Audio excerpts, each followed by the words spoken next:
The message sent before Tio could stop it. He stared at his phone. His thumb had slipped. One tap, that was all it took. One careless, exhausted 3 a.m. tap, and the ultrasound photo meant for his older sister Kezia was now sitting in the inbox of a contact he barely remembered saving. Lennox, catering inquiry. Tio read the name twice. Then a third time. Like reading it again would change what the screen was showing him. It didn't. The message was delivered. The small checkmark sat below the image like a period at the end of the worst sentence of his life.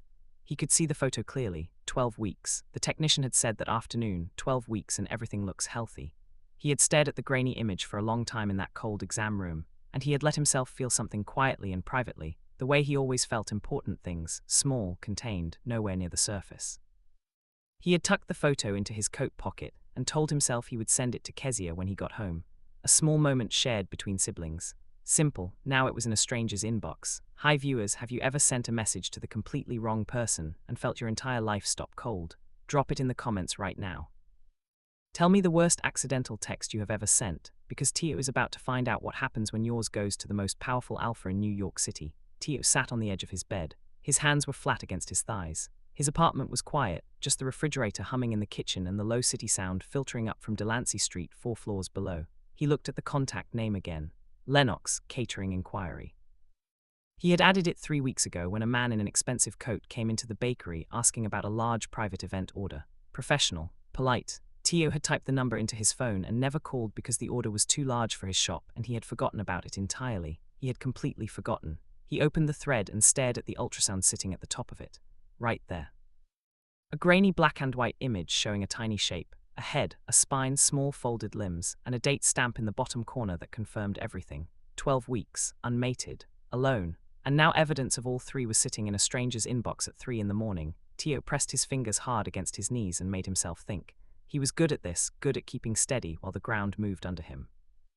He had been doing it for 4 months now, ever since the morning he woke up and the other side of the bed was empty, and the man who had been there the night before was gone without a note, without a call, without a single word left behind.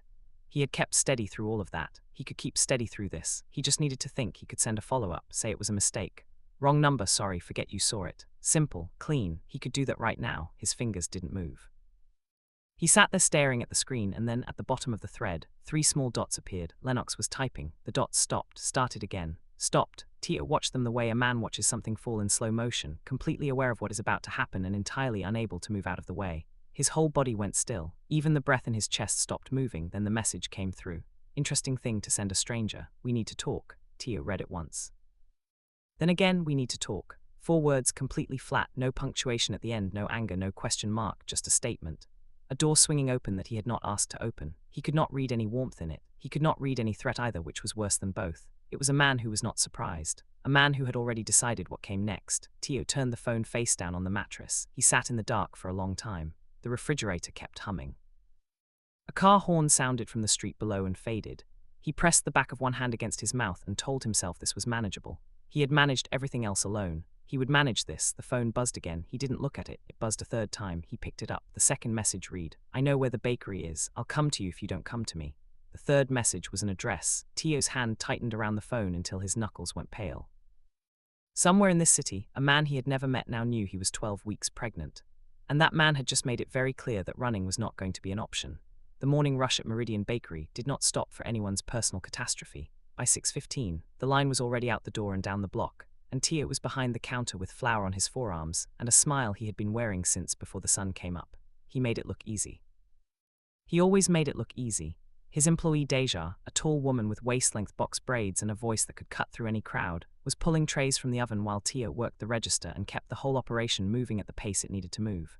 You look like you slept in a dryer, Deja said, sliding a fresh tray onto the cooling rack without looking up. Good morning to you too, Tio said. I'm serious, you've got that face. What face? Face you get when something happened and you've already decided not to tell me about it. She looked at him then, direct, unblinking. Deja had worked at the bakery for 2 years and she had learned to read him faster than most people learn to read a menu. What happened? Tio handed a customer their change and smiled at the next one in line. Nothing happened. Deja stared at him for 3 full seconds, then she turned back to the oven. He got through the morning rush on autopilot, smile, bag, change, next customer, smile again. His body knew the work. His hands knew the cases and the register and the rhythm of the space. But his mind was somewhere else entirely. It was in last night's dark bedroom, watching 3 small dots appear on a phone screen. It was at that address, the one still sitting in his messages like an unexploded thing he had not decided what to do with yet. He had not replied.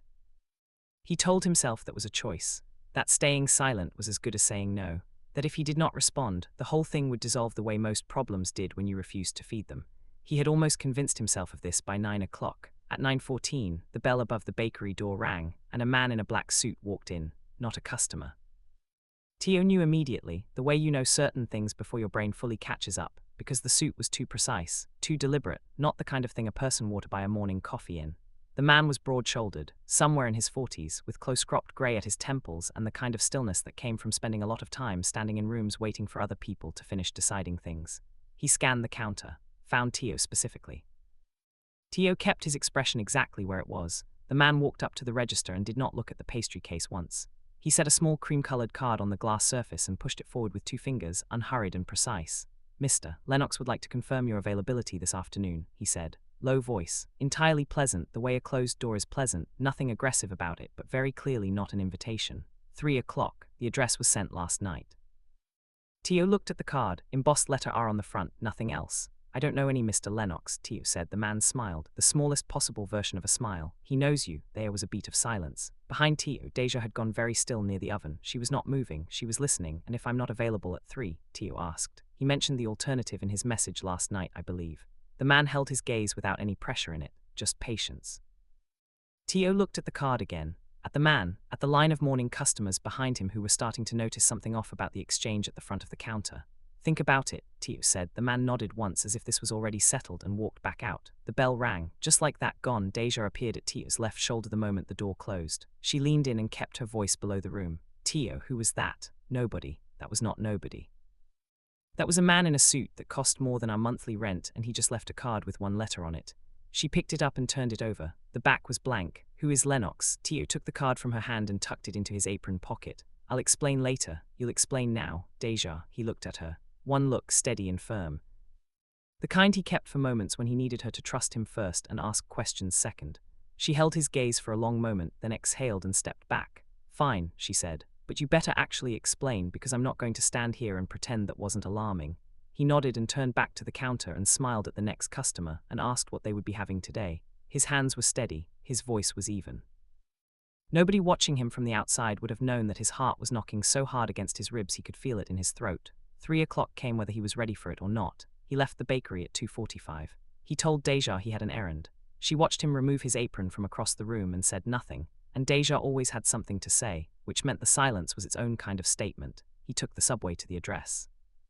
He stood on the sidewalk outside a glass tower in Midtown that he recognized by reputation more than by sight, a building that hosted private events on its upper floors, the kind of events that didn't appear in any public calendar. He stood there for a moment with the wind pushing cold against the front of his coat. He had not eaten since early morning. The baby was pressing lightly against the right side of his waistband the way it sometimes did at this hour, a small physical reminder of what was at stake. He went inside. The elevator opened on the 34th floor and Tio walked into a room that looked nothing like what he had prepared for. He had expected an office. Corporate cold, something clinical and hard-edged. What he walked into instead was a room mid-setup for a formal evening event, white-clothed tables, chandeliers blazing overhead even in the afternoon light, the kind of room designed to make everything inside it look important. Event staff moved quietly around the edges, adjusting centerpieces and straightening chairs, and none of them looked at him. He stood in the entrance in his dark jeans and grey Henley, flour still caught in the crease of his left wrist from the morning rush, while everything around him was pressed linen and crystal and gold. Then the room changed. It didn't literally change, but Tio felt it, felt the weight in the air shift the way it shifts when something large and deliberate moves in your direction. He turned toward the far end of the room. Rhett Lennox was standing near the window. He was taller than Tio had prepared himself for, not tall in an abstract sense, tall in the way that the ceiling height seemed calculated for someone of exactly his proportions. Dark hair, a black button-down with the sleeves rolled back to the forearm. His eyes, when they found Tio's across the room, were a blue-grey that was neither warm nor cold, just precise. The kind of eyes that looked at things and saw them without softening the view. He did not move immediately. He studied Tio for exactly 1 second. And in that second, Tio's entire nervous system ran a very fast inventory of every exit in the room. There were 3, he noted all of them, then Rhett crossed toward him. Unhurried, completely at ease the way people are at ease in places they own outright. He stopped at a distance that was professionally appropriate and not 1 inch closer, and looked at Tio the way you look at something you are trying to understand rather than something you are about to dismiss, which somehow felt more unsettling than a threat would have. Tio Calloway, Rhett said. You already knew that before you sent your man to my bakery this morning, Tio said. Something moved in Rhett's expression. Not quite a smile, the very edge of one briefly, like a door opened a crack and then closed again. Fair point, he said. Sit down, rather stand. Rhett looked at him for a moment. Then he pulled out the nearest chair himself and sat, which was either a concession or a deliberate way of making Tio feel like the one occupying someone else's space. Tio couldn't determine which. He stayed where he was. You sent me an ultrasound, Rhett said. It was a mistake. I know it was a mistake. He folded his hands on the table and held Tio's gaze with no rush behind it, like the afternoon was entirely available to him. I'm not here about the mistake. I'm here because I want to understand what I'm looking at. You're looking at something that is none of your business, Tio said. 12 weeks, Rhett said. He said it the same way he said everything else, flat, precise, without additional weight, but Tio felt the word land in his chest like something thrown from a distance.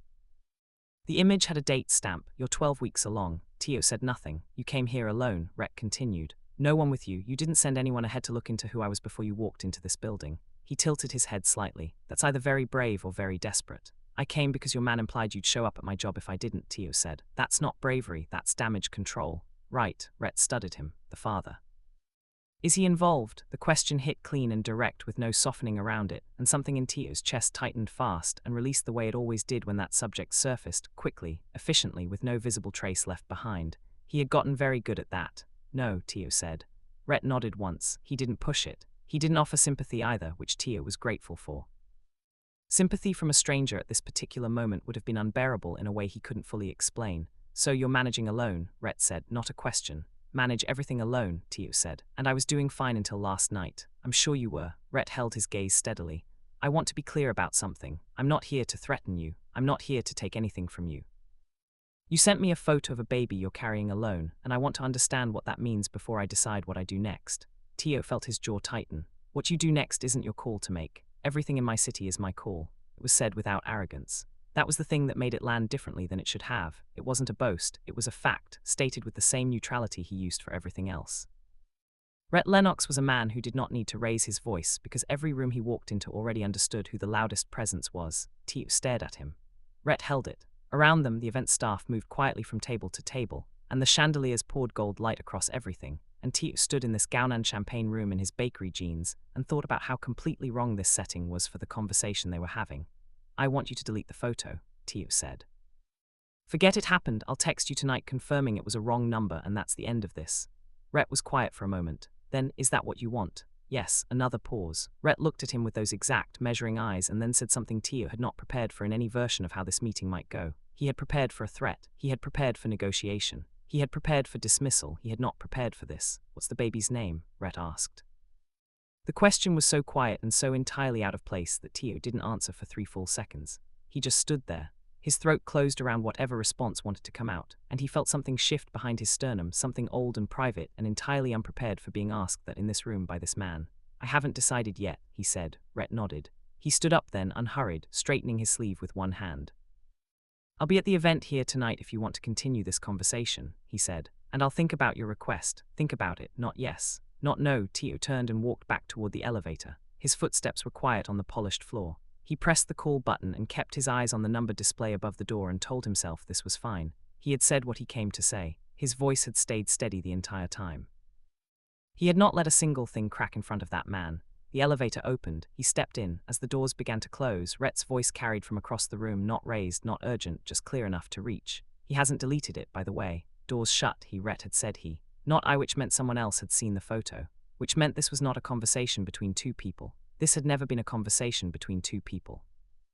Tio pressed one hand flat against the elevator wall as the car descended and tried to figure out how deep this already was. Tio sat on a stool in the back kitchen of Meridian Bakery with his phone on the counter in front of him and let Deja read the internet for 10 full minutes without interruption. She found everything in 4 searches. Rhett Lennox, 41, Alpha designation, New York City. No social media, no interviews, nothing casual or accessible. What there was instead were mentions, business filings, the names of companies that led to other companies, a brief appearance in a federal court document from 6 years ago naming him as a party, and then, 3 pages later, dismissing the case without explanation. His name attached to 3 of the largest private real estate holdings in Manhattan. his name appearing in the margins of things the way certain names do, not loudly, not in headlines, but everywhere you looked once you knew what you were looking for. Deja set the phone down on the counter very carefully. Tio, she said, I know, this man, I know, is not a catering client. I know, Deja. She pressed her palms flat against the counter and exhaled through her nose. Then she picked the phone back up and read something for another moment. Set it down again. It says here, and I want you to hear me say this out loud, it says here that in 2019, a building in the Bronx being used to store documents related to a lawsuit against one of his subsidiaries caught fire. The fire investigator's report was never made public. She looked at him. Tio, I heard you. Is not just rich, she said. He is the kind of rich where things disappear. Tio looked at the dark screen on the counter. I sent an ultrasound photo to a man whose buildings catch fire when they're inconvenient. Deja said nothing for a moment. Then, how did he even have your number? The catering inquiry, 3 weeks ago. Tio rubbed the back of his neck. The man who came in, the one in the coat, he must have been one of Lennox's people. I never thought about it at the time. I just typed in the number and forgot. So they were already watching the bakery. Tio looked at her. I'm not trying to scare you beyond what you're already feeling, she said. I'm trying to make sure you understand the full size of what this is. I understand. You, she leaned forward, because you went there alone today, Tio. You walked into a building in Midtown by yourself and faced this man without telling me exactly where you were going, or I didn't sit across from him. I stood, Tio said. Almost immediately, he registered how completely useless that distinction was, and from the look on Deja's face, she registered it too. She closed her eyes for exactly 1 second. Did he threaten you? No. He make demands. Tio thought about this. Not exactly. What does not exactly mean? Means he asked what the baby's name was. Deja stared at him, and then said he would think about deleting the photo. Think about it, she repeated. The flatness in her voice was total. Yes, she was quiet for a long moment. Outside the kitchen, the front of the bakery was locked and dark. They were well past closing. The street filtered through low and quiet, just the occasional passing car and the sounds of the city settling into evening. Tio looked at the flower still on his wrist from the morning rush and thought about how many hours ago that was and how much had changed since. Tio said. Deja looked up. What? When I was leaving, in the elevator. He said about the photo, he said he hasn't deleted it. Like it was someone else's decision to make, someone else in the room. Tio looked at her. There was no one else in the room. Deja went very still, which means someone else in his circle saw it before I even got there, Tio said. I walked in thinking it was him and me and a wrong number. It was never just that. Deja sat down slowly on the stool across from him. She folded her hands together on the counter. She was quiet for a full minute from Deja, which was unusual enough to mean something. When she finally spoke, her voice was measured and careful, the way she spoke when she was genuinely frightened and choosing to hold most of it back. You need to figure out what he wants, she said. Not what he says he wants, what he actually wants underneath that, because a man like this does not send someone to a small bakery on Delancey Street over a wrong number. He wants something, Tio, and right now you don't know what it is. Tio nodded slowly. He looked at the dark phone screen on the counter. He had been thinking about that since the elevator, since Rhett's voice came through the closing doors. He had been turning it on the subway ride back, through the back entrance, through the change back into his after-hours clothes. He had been thinking about the way Rhett looked at him. Not the way people looked at a problem, not the way people looked at a threat, but the way you look at something you have already decided matters before you've fully worked out why. That was the thing that stayed with Tio, not the federal filings, not the building in the Bronx, not the confirmed reach, the power, the fact that his circle already knew about the pregnancy before Tio walked through the door. All of that was frightening in clean and definable ways. But the way Rhett had said what's the baby's name, quiet and unhurried, sitting in that formal room that didn't fit the rest of the profile. And Tio didn't know what to do with things that didn't fit. His phone lit up on the counter, a message, one line. Event starts at 7, you should come. Tio's hands went still. He stared at the screen. Not a threat, not an order. An invitation, stated plainly, with nothing attached, no justification, no explanation, no pressure behind it at all. You should come, he should not go. Every reasonable part of his thinking said do not go back. He had been once today, and that was already one time too many. He had 12 weeks of pregnancy behind him and a life he had built and rebuilt and was still building, and every sensible reason in the world said type no and block this number, and find a way to manage whatever came next from a distance. He picked up the phone. He stared at the message. Then, quietly, precisely, the way he did everything that cost him something, he typed back, I'll be there by 7:30. He sent it before the reasonable part of his mind could stop him. Deja was watching from across the counter. He looked up and found her expression sitting somewhere between alarm and the specific resignation of a person who already knows what just happened. Going back, she said. Yes, tonight. She exhaled once. Then she stood up and untied her apron. Then I'm driving you. He walked into the event at 7:38 and understood immediately why Rhett had told him to come. The room was transformed. The same space from the afternoon, but alive now, full with evening light and low conversation, and the sound of a string quartet in the far corner, and people in formal wear moving between the white-clothed tables. The chandeliers were turned higher. Everything smelled like fresh flowers and expensive fabric.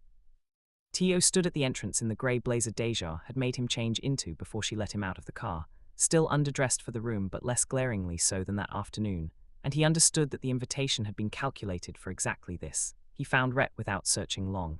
Rhett found him first. He was across the room, standing with a small group in dark suits, deep in what looked like a real exchange, someone speaking with the focused energy of a person delivering significant news. Rhett was listening. Then Tio stepped through the door and Rhett's attention moved. Not fast, not obvious, just moved, and it stayed there. The man speaking noticed and looked over his shoulder, and by then Tio had already committed to being in the room and there was no graceful way back. Rhett excused himself from the group with the brevity of a man who ended conversations when he decided they were over. He crossed the room the same way he had crossed it that afternoon, unhurried, completely settled in his own presence like the crowd was furniture he had arranged. He stopped in front of Tio. "You came," he said. "You asked. I expected you to say no." "I almost did," Tio said. Something moved in Rhett's expression again, that same fraction of something, not quite a smile, not fully formed, present for a moment and then not. "Can I get you something?" "Water," Tio said. "I'm 12 weeks pregnant." "I know," Rhett said. He said it the way he said everything, without additional weight, like it was a fact he had already absorbed and placed and had no interest in being performative about. No shift in his face, no recalibration. Just the flat acknowledgement of something already known. It was so absent of reaction that Tio almost didn't know how to stand next to it. He had spent 4 months watching people's faces rearrange when they found out, the surprise, the assessment. The visible recalculation of who he was to them, and Rhett's complete stillness on the subject was disarming in a way Tio had not expected and was not prepared for. A server moved past. Rhett lifted 2 water glasses from the tray without looking away from Tio and handed one over. They stood without speaking for a moment. Around them the event moved and hummed, and the chandeliers threw gold across the room in long, warm lines, and nobody paid them any particular attention, which felt slightly unreal, all of that brightness and noise happening that close to something this tense without registering it. "You said someone else in your circle knows about the photo," Tio said. Rhett looked at him. "In the elevator, when the doors were closing, you said he hasn't deleted it." Tio kept his voice even. "Who is he?" Rhett was quiet for a moment. He looked out at the room briefly, his eyes moving across the space with the practiced ease of someone who was always taking inventory of where things stood, and then turned back. "My chief of operations," he said. "Marcus Webb, he's the one who came to your bakery 3 weeks ago, the man in the coat." "Was he there?" "I own the building." Tio stared at him. "Building on Delancey," Rhett said. "The one your bakery is in. I acquired it 8 months ago." He said it calmly, without strategy in his voice, just information being placed on a table.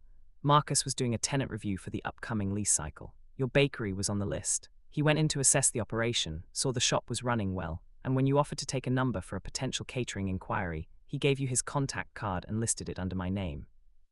Tio set his water glass on the nearest table very carefully so he didn't do anything else with his hands. "You own my building," he said. "Yes, you own the building I live and work in. The residential units above the commercial space are managed by us separate. You own the building I live and work in," Tio said again, not disbelief this time, not shock. He was pressing on the fact to understand the exact shape of it. He looked at Rhett directly. "And you didn't tell me that this afternoon," Rhett said. "Why not?" Rhett held his gaze. "Because when you came in this afternoon, you had already started deciding whether to run. Telling you that would have made the decision for you." Tio's jaw tightened. "That is not a calculation you get to make for me," he said. "That is my choice to make." "Agree with that." Rhett did not apologize. He did not soften it or make it smaller than what it was. He held Tio's gaze with the same precision as everything else and said, "You're right, it was mine to tell you and I didn't, I'm telling you now." Honesty of it landed harder than a deflection would have. Tio had prepared for maneuvering. He had prepared to be handled. He had not prepared for a man who withheld something and then admitted it cleanly and directly without flinching or reframing it as something other than what it was. "Marcus is the only one who has seen the photo," Rhett continued. "Outside of him, no one in my circle knows. I made sure of that. How do I know that's true?" "You don't," Rhett said. "Not yet." Tio looked at him for a long moment. The string quartet played something low and patient in the corner, and the chandeliers kept burning above them, and Tio stood in this blazer that wasn't quite right for the room and thought, with a very clear part of his mind, that he was standing inside something that had more edges than he could see from where he was. "What do you want from me?" Tio said. Rhett was quiet. "Then, I want to know who the father is." Cold came through Tio fast and clean. "That has nothing to do with you." "Maybe not," Rhett said, "but I want to know anyway." Rhett looked at him, that measuring, unhurried look that felt like being read without being handled, and then said something that did not fit any version of this conversation Tio had run in his head on the way here. "Because whoever he is, he left," Rhett said. And I want to understand what kind of man leaves an Omega 12 weeks along with no support and nowhere he feels safe enough to turn. Tio's throat closed. He did not answer. He looked at the middle of Rhett's chest instead of his face because looking at his face right now felt like something he couldn't afford. He breathed carefully in through his nose, out through his mouth, and held himself together on the inside where it didn't show. He was very good at that. When his voice was available again, he said, "You don't know anything about my situation. I know you came here alone tonight," Rhett said. "Same as this afternoon. I know you run the bakery yourself. I know the number I have for you is the shop number, not a personal one, which tells me either you're careful or you're more alone than you let anyone see." A pause, "And I know you still haven't answered my question, because it's not your question to ask." "Maybe," Rhett said, "but you're still here." Tio looked up at him then. He couldn't stop himself. Rhett was watching him with an expression that was different from everything else in this conversation. Not calculated, not cold, not the flat precision of a man used to controlling rooms. Something beneath the evenness. Something Tio couldn't fully name and wasn't sure he was reading correctly because he was exhausted and scared and 12 weeks pregnant and standing in a room full of chandeliers in a blazer that wasn't his. "To go," Tio said. "All right." He picked up his water glass, set it back down, turned. He stopped, did not turn around. "Your lease renews in 6 weeks, Rhett said. "I'll have Marcus send the paperwork when it's ready." A lease renewal, paperwork, something so entirely ordinary and procedural, dropped at the end of this conversation in this room at this specific moment that Tio stood completely still for 3 full seconds just absorbing the shape of it. The bakery, his shop. His home above it, the thing he had been building for 3 years before any of this happened. The thing that existed before the pregnancy, before the man who left, before last night's wrong number, all of it sitting in this man's hands. He turned back. Rhett was watching him, completely steady, completely still. Waiting the way he always seemed to be waiting, with more patience than the situation required and no indication of how long he was prepared to keep it. 6 weeks, Tio said. 6 weeks, Rhett confirmed. The string quartet kept playing. Someone at a nearby table laughed at something and the sound rose and dropped again. The chandeliers kept burning gold over everything, and Tio stood in the middle of this bright formal room and understood, in a way that hit him differently than fear, differently than threat, differently than anything from the last 24 hours, that Rhett Lennox had not told him about the building that afternoon because he was careless or dishonest. He had waited until tonight, until Tio came back on his own, until Tio was standing in front of him by choice. He had waited until Tio chose to be there before he showed him the rest of the room. "Look at the paperwork," Tio said. "Good," Rhett said. Tio walked to the elevator. He pressed the button. He stood with his hands loose at his sides and stared at the floor numbers above the doors and waited. His heartbeat was steady. His hands were still. He had 12 weeks of pregnancy behind him and 6 weeks of lease ahead of him and a man across the room who held both facts and was watching him from 30 feet away without any hurry at all. The elevator came. The doors opened. A woman was already standing inside. Tall, dark dress. The kind of composure that came from a long time spent standing in rooms where things were decided without you. She looked at Tio, then passed him at the room. "Calloway," she said. Tio looked at her. "My name is Renee," she said quietly. "I work for someone you need to know about before you sign anything Rhett Lennox puts in front of you." She held the elevator door open with one hand. Her voice was completely level, the voice of someone who had practiced staying calm while saying things that were not calm. "Come with me." Tio stared at her. The doors tried to close and she held them back. "There are things about the building on Delancey that Rhett didn't tell you tonight," she said. "Things about why that address was specifically chosen 8 months ago. Things about why your name was on that tenant list." Her eyes held his without wavering. "And none of it has anything to do with lease renewals." Elevator hummed quietly. Somewhere behind Tio, across the glittering room with its white tables and long chandeliers and string quartet playing patient and low, Rhett Lennox was still standing exactly where he had been, watching. Tio stepped into the elevator. The doors closed. Renee did not take him far. She pressed the lobby button and rode the elevator down in silence. And when the doors opened, she walked him through the ground floor and out through a side exit onto a narrow side street where a black car was idling at the curb. She opened the back door and waited. Tio stood on the sidewalk and looked at the car and then at her and then at the car again. "I'm not getting into a car with a stranger," he said. "Then stand here," she said. "But I'm still going to tell you what I came to tell you." He stayed on the sidewalk. She stayed by the door. The car kept idling. "Building on Delancey was not a standard acquisition," Renee said. Her voice was the same as it had been in the elevator, practiced, controlled, with a current of something underneath it that she was keeping below the surface. "Rhett purchased it 8 months ago specifically because of a zoning dispute his development company has with the city. The commercial units on that block, yours included, are sitting on a parcel of land that his company needs clear for the next phase of a larger project. Your bakery and 3 other businesses on that street are in the way." Tio looked at her. "Tenant reviews," Renee continued, "are not routine. They are documentation. His legal team is building a case to invoke a development clause that allows commercial displacement with 90 days' notice as long as tenants have been formally assessed within the preceding lease cycle." She paused. The man who came into your shop 3 weeks ago wasn't assessing your operation to keep you. He was documenting it to remove you. Cold came through Tio fast. Slower than last night's cold, but deeper. The kind that didn't rush, that settled in and made itself at home. Telling me the lease renewal Rhett mentioned tonight, he started, is the last one you'll be offered, she said. Sign it and you get 6 more months. After that, the displacement clause activates and you have 90 days to vacate. Tio turned away from her. He pressed 2 fingers against his mouth and looked at the wall across the alley and breathed through it. The bakery, Meridian. 3 years of his life built floor by floor, the oven he had saved for, the counter he had sanded himself, the regulars who came in before dawn because Tio's hours were the only hours that worked for them. The apartment 4 floors up with the window that faced east and caught the morning light before anything else. All of it on a parcel of land that a man in a black button-down had apparently already decided was his. He turned back. Why are you telling me this? Tio said. Renee was quiet for a moment, then, because I have my own reasons for wanting Rhett Lennox's timeline on that project disrupted. You're using me. She didn't deny it. She held his gaze and said, I'm giving you information you need. What you do with it is your decision. Do you work for someone who is also affected by the Delancey project? She said. Someone who doesn't want that parcel cleared any more than you do. Tio looked at her for a long moment. He was tired. He was more tired than he had been at any point in the last 4 months, deeper than physical, the kind of tired that settled behind your eyes and made everything look slightly further away than it was. He was 12 weeks pregnant and standing in an alley at night getting handed a chess piece by a woman he had met 3 minutes ago while the man who held his lease was upstairs in a room full of chandeliers, watching the elevator he had just stepped into. I need to think, he said.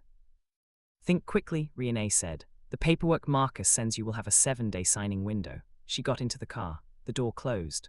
The car pulled out of the alley without any rush and turned onto the street and was gone. Tio stood in the alley alone. He pressed his back against the wall and let his head fall back and looked up at the narrow strip of sky visible between the 2 buildings above him. The city was all around him, sound and light and movement, enormous and completely indifferent. He pressed one hand flat against his stomach and felt the solid warmth of his body through the fabric. 12 weeks, 6 weeks to a lease deadline. 90 days after that before everything he had built got a 90-day notice. He pushed off the wall and walked back around to the front of the building.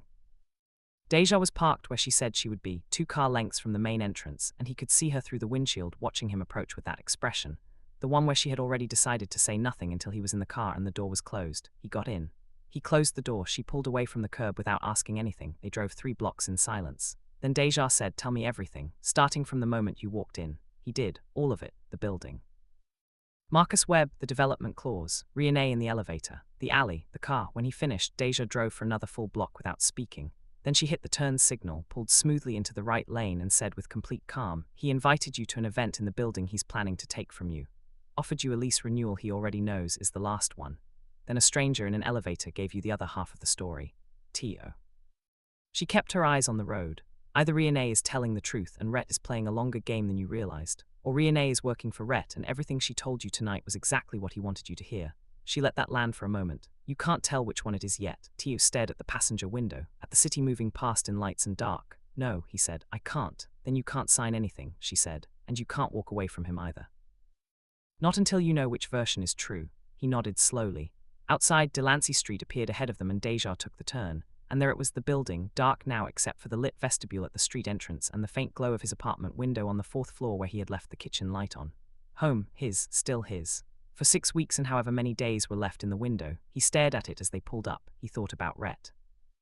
About the precision of him, the way he handled things, the way he had held back the building information that afternoon, the way he had dropped the lease renewal at the exact moment designed to land hardest, the way he had stood across that bright room and watched Tio step into the elevator without moving.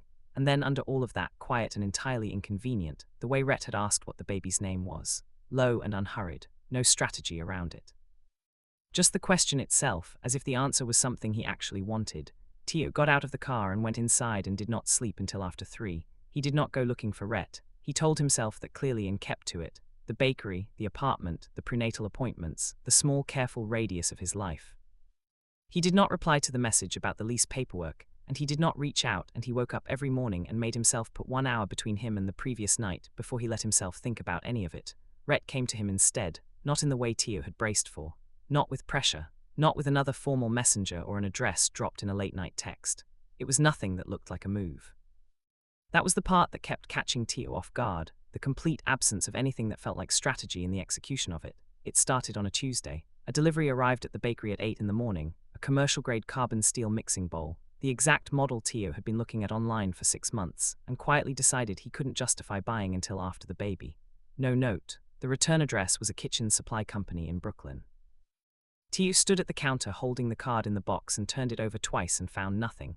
He might have written it off entirely, except that Deja looked at him from across the room with one eyebrow raised and said, "That's a $200 mixing bowl, Tio. I see that. People don't send $200 anonymous mixing bowls. I'm aware. So, I don't know," he said, and he genuinely didn't, not for certain. But something moved in his chest when he looked at the bowl, something he wasn't ready to name, because it was not diamonds or flowers or anything designed to impress. It was a mixing bowl, the exact one, the specific, researched, correct one. Someone had been paying a different kind of attention. 3 days later, a woman from the city's small business development office came in and told Tio that an anonymous benefactor had covered the application fee for a commercial lease stabilization program that had a 6-month waitlist, and that somehow his bakery had been moved to the top of the list. Tio sat with that for a long time. The lease stabilization program was the kind of thing that made a development displacement significantly harder to execute on a compressed timeline. It didn't block it. But it added layers, city oversight, review requirements, notification periods that turned 90 days into considerably more than 90 days. He had not known about the program. He had not applied for it. Someone had done it for him from the outside without announcing it. He pulled out his phone. He sat in the back kitchen with the afternoon quiet around him and typed a message to the number he still had saved under Lennox Catering Inquiry, which he had never changed, and sent it. "Know what you did?" The reply came in under 2 minutes. Which part? Tio stared at the screen. Which part? 2 words and a period, the complete absence of denial. Tio almost smiled, and stopped himself because smiling was not where this was going and he needed to stay clear on what this was. He typed, "The program, the bowl," a pause, then, "The bowl was Marcus's idea. I told him it was strange." "Wasn't strange," Tio typed back before he thought about whether he should. Another pause, longer this time. "Good," came the reply. Tio put the phone down on the counter and rubbed his face with both hands. He sat in the back kitchen with the smell of the afternoon's last bake still in the air, brown butter and vanilla, and the warm yeasty smell that always made the space feel like something lived in and real, and tried to locate the version of himself that had clean, firm lines around what Rhett Lennox was and what he was not. That version was getting harder to find. Next week, Rhett appeared in person, not at an event, not at an office. He walked into Meridian Bakery at 7:40 on a Wednesday morning alone, no suit, in a dark jacket with his hands in his pockets like a man who came in because he wanted coffee and had simply decided to get it here. He stood in line. He waited. When he reached the counter, he looked at the case and then looked at Tio and said, "What do you recommend?" Every customer behind him was minding their own morning. Deja had gone very still at the oven. Tio looked at him for exactly 1 second. "The brown butter croissant," he said. "I'll take 2, Rhett said. Tio boxed them without a word. Rhett paid without making anything of it. He took the box and a black coffee and he sat at the small table near the window and opened his phone and did not speak to Tio again that morning. He stayed for 22 minutes. Tio knew because he watched the clock without meaning to. He left when the morning rush hit its peak. On his way out he said, "Same time Friday." Tio should have said, "I don't know." He should have said, "I'll be busy." He stood behind the counter with flour on his hands and the line building behind Rhett and said, without entirely meaning to, "The brown butter's usually gone by 7:50. Rhett looked at him. "Then I'll be here at 7:30. He was, and then the following Wednesday, and the Friday after that, always alone, always at 7:30. Always the table by the window. He never overstayed, never made demands, never turned the visits into something they weren't. He brought a book once. He took calls twice, stepping outside for both of them. Once, when the morning rush had cleared and the shop was briefly quiet, he looked over from the table and said to Tio, "The croissant is better than it was the first week." "I adjusted the lamination," Tio said without thinking. Rhett nodded, like this was a perfectly reasonable thing to know about. "It shows," he said. "It was nothing. It was nothing, and it also wasn't nothing, because no one, not in the 4 months since everything changed, not in the long quiet stretch of building the bakery alone, not in the years before that when Tio had learned to make himself entirely self-sufficient so that silence didn't cost him anything, no one had just sat in the room with him like that, without needing anything, without asking him to be smaller or bigger or more available or less guarded.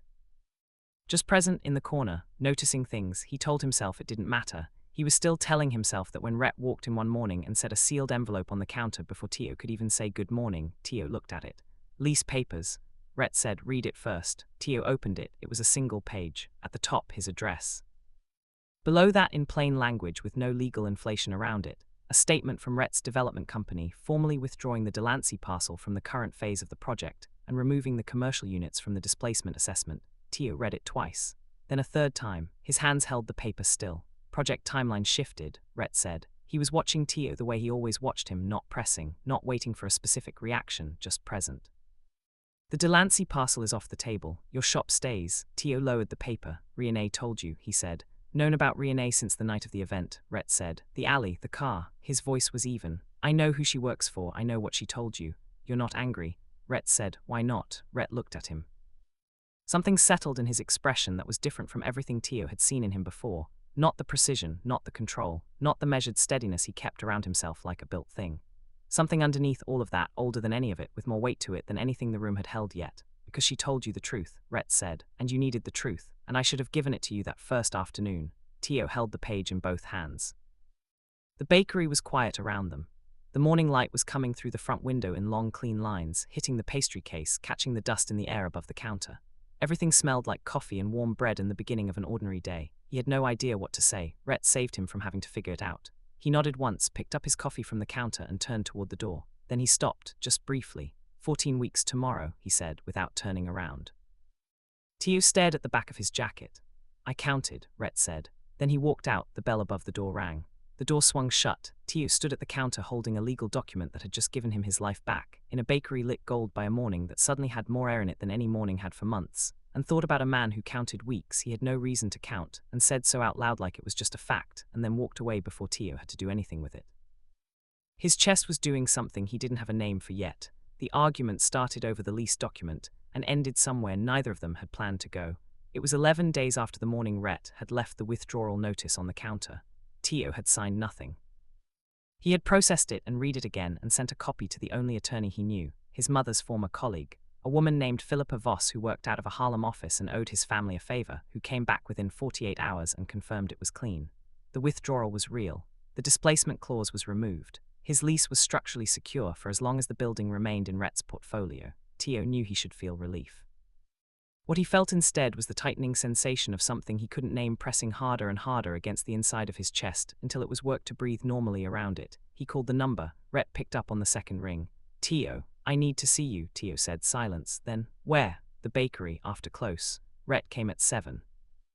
Tio let him in through the back and locked the door behind them and stood in the middle of the empty shop, cases dark, chairs up on the tables, the last of the evening light going grey through the front windows, and held the signed lease document in his hand and set it on the counter between them.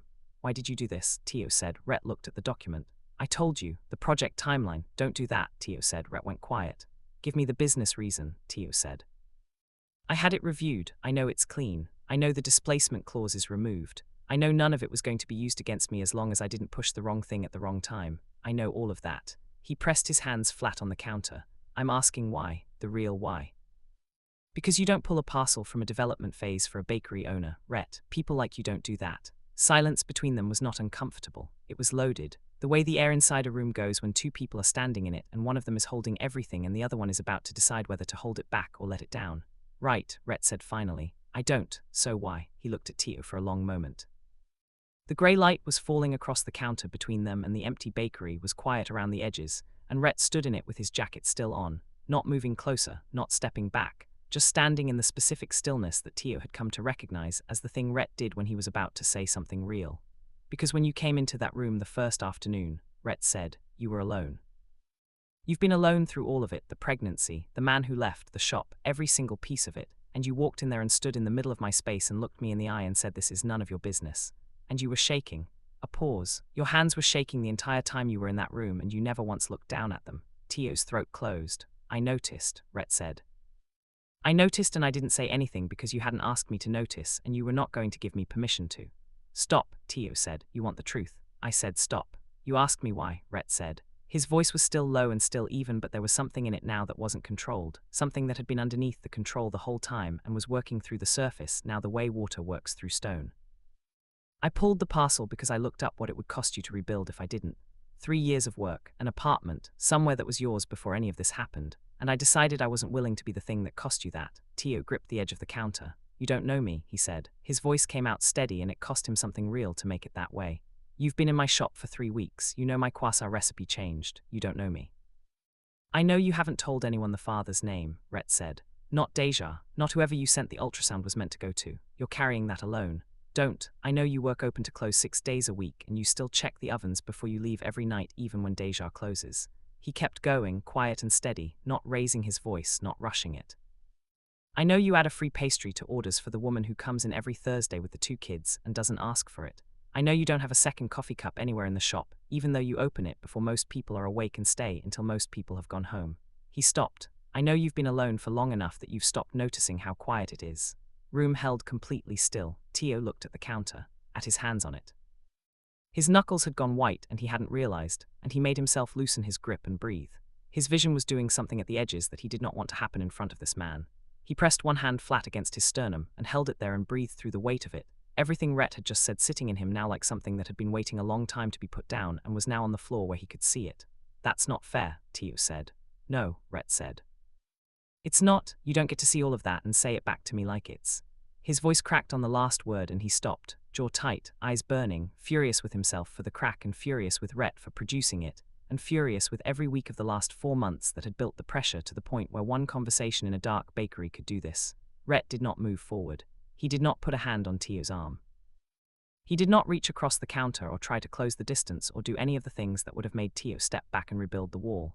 He stayed exactly where he was, and that the staying, the choosing to hold distance, the refusing to push undid Tio more completely than closing it would have. His name was Calvin Reese, Tio said. His own voice surprised him. He had not planned to say it. It came out of somewhere below the decision. We were together for 4 months. Not serious, I thought that was safe. I thought if it was casual then there wasn't enough weight on it to hurt when it ended. He looked at the counter. I was wrong about that, about him, about most of what I thought I knew. A breath. He left the night I found out. I woke up and he was gone. I've heard nothing since. Silence after it was the longest kind. Then Rhett said, how long did you wait by the phone? Tio closed his eyes. 3 weeks. Then you stopped. Then I stopped, Tio said. And I went back to work, and I got through every day after that the same way I get through every day. You put 1 hour in front of the last one and eventually it's morning again. Rhett was quiet. When he spoke, his voice was lower than it had been, not softer exactly, but more carefully placed.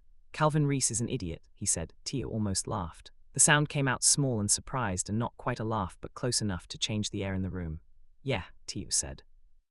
A complete and total idiot, Rhett said, who I am not going to think about again after this conversation. Tio looked up. Rhett was watching him, that same direct, unhurried watching, but the precision in it was different now. Not the measuring of a man sizing something up. The watching of a man who had already decided something and was just waiting to see what the other person needed next.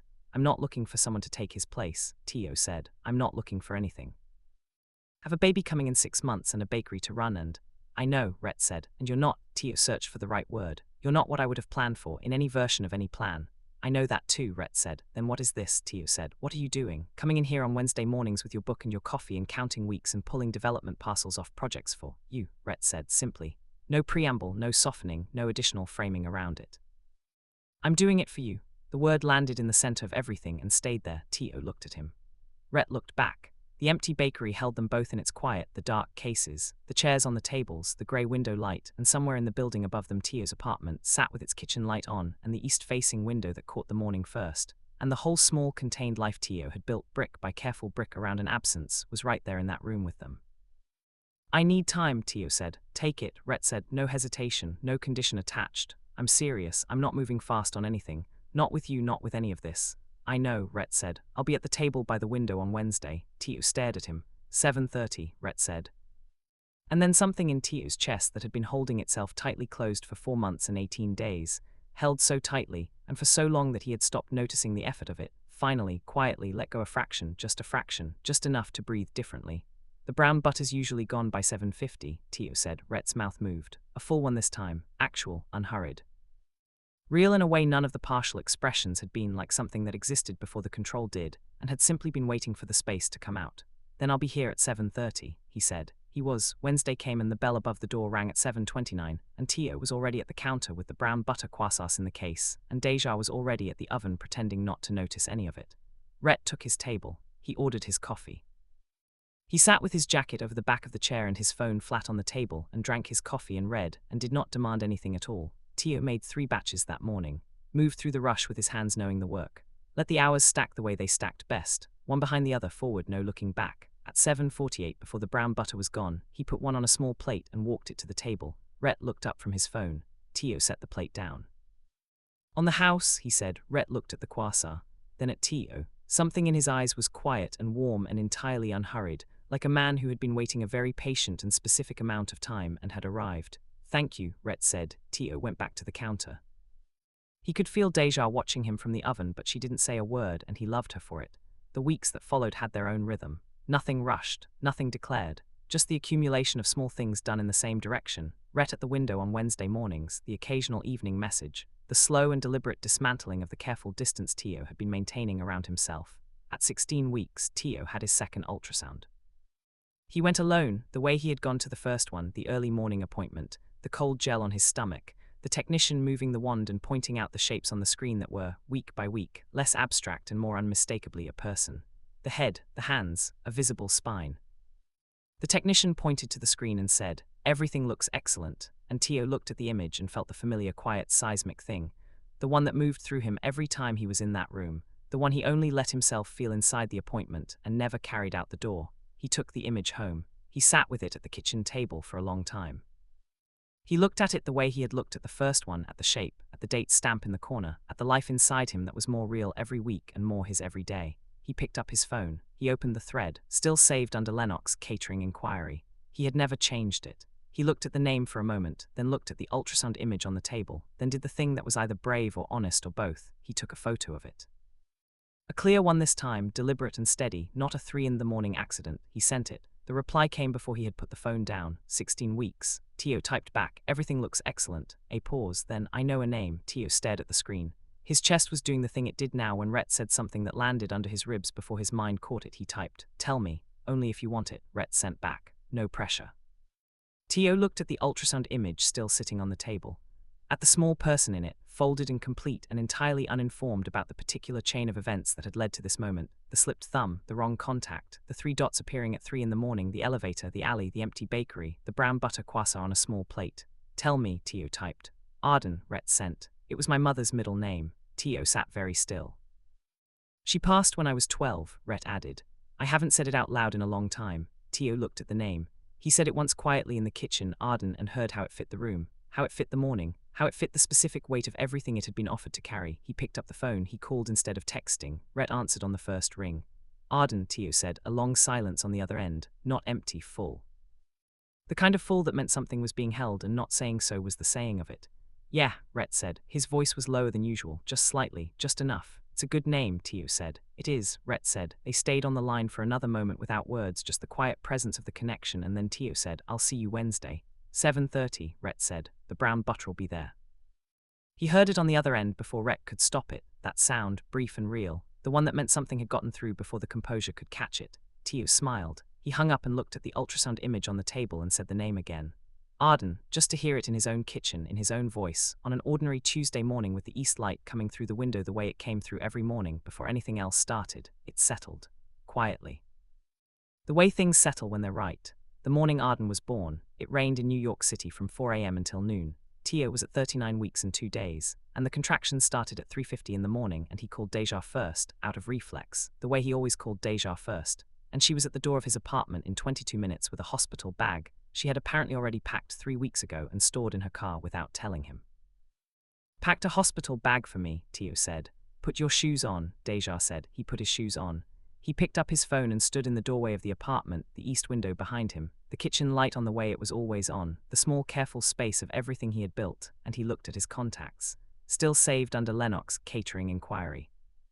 He had kept the name all this time, he realized, because changing it would have made it something else and he hadn't been ready for it to be something else. He changed it now. He typed 2 letters and saved it and then sent a message that said only, "It's time." Rhett was at the hospital by 5:15. He came through the waiting area the way he came through every room, without rushing, without announcing it, with the complete physical certainty of a man who had decided where he was going and gone there. He found Deja first, in the hall outside the delivery wing. She looked at him for 1 full second with the specific expression of a woman who had been assessing this man's intentions for 3 months and had arrived at a verdict. She nodded once. He nodded back. Then he sat down in the chair beside her and waited. He waited through all of it, 6 hours.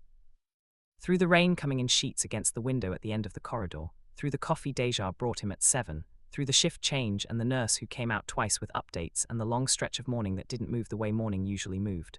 Arden arrived at 9:47, 7 pounds 2 ounces. All the measurements the doctors wanted, every sound they needed to hear.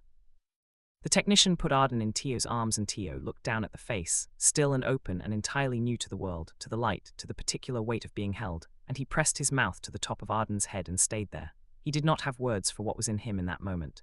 He had never been a person who needed to name everything, and this was one of the things that lived below language entirely. He just held it.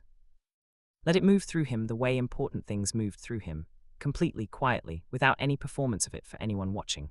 After a while they let Deja in. She stood at the foot of the bed and looked at Arden with an expression Tio had never seen on her before, open and unguarded, completely stripped of the competent front she kept operational at all times, and she pressed her hand over her mouth and looked at the ceiling for a moment and said, Okay, hi.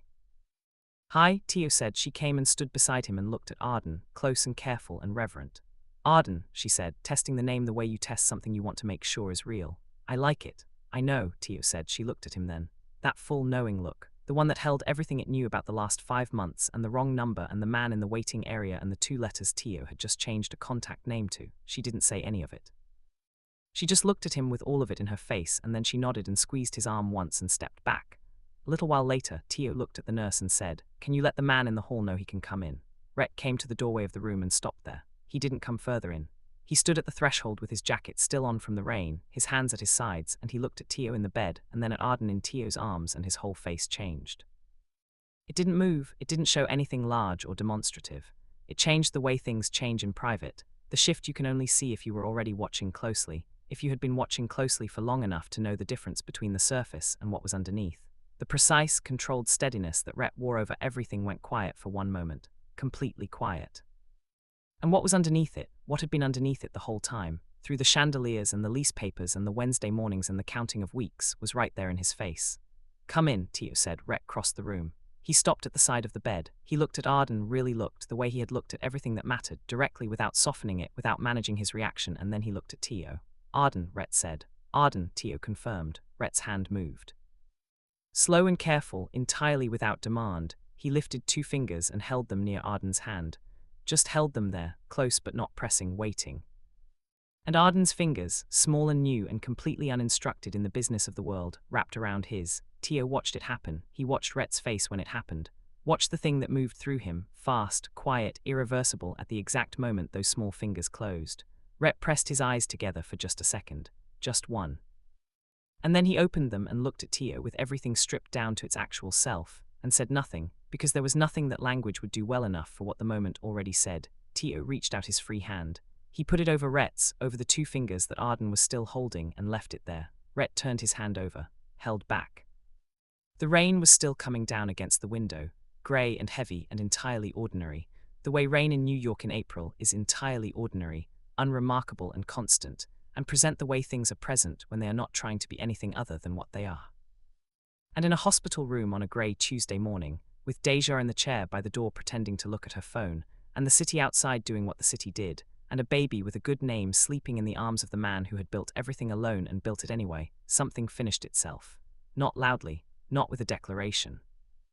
Just the quiet completion of a thing that had been moving toward this point since a thumb slipped at 3 in the morning and a photo went somewhere it wasn't supposed to go. Tio looked at Rhett. Rhett looked at Tio. Between them, Arden slept. Wednesday mornings, Tio said quietly. As long as you'll have them, Rhett said. The brown butter might run out, Tio said. Then I'll get there earlier, Rhett said. Tio let out a long breath. Something in him was settled, the specific, unfamiliar weight of settled, different from okay, different from managing, deeper than fine. Settled the way you are when you have stopped bracing for the floor to drop and discovered it is simply floor. Solid, present. There he had no idea what came next. 6 months ago he had no idea what any of this would look like, and it had looked like nothing he would have built on purpose. But here it was anyway, Deja by the door, Arden in his arms, Rhett's hand under his, the rain against the window, and it was, against every reasonable expectation of a man who had learned to want things quietly to protect himself from wanting them at all, exactly enough, more than enough his. If this story moved something in you, if Tio's quiet strength, Arden's arrival, or the moment Rhett walked through that doorway hit you in a place you weren't fully expecting, then this channel is exactly where you belong. Every story here is built for you. Subscribe right now and turn your notifications on so you never miss a new release. Drop a comment below and tell us, what was the moment in this story that got to you the most? Was it the mixing bowl, the name? The hand over the hand in that hospital room? Tell us. Your comment might be exactly what someone else needs to read today. Share this story with someone who needs to hear that building things alone doesn't mean you have to stay there. And we will see you for the next one.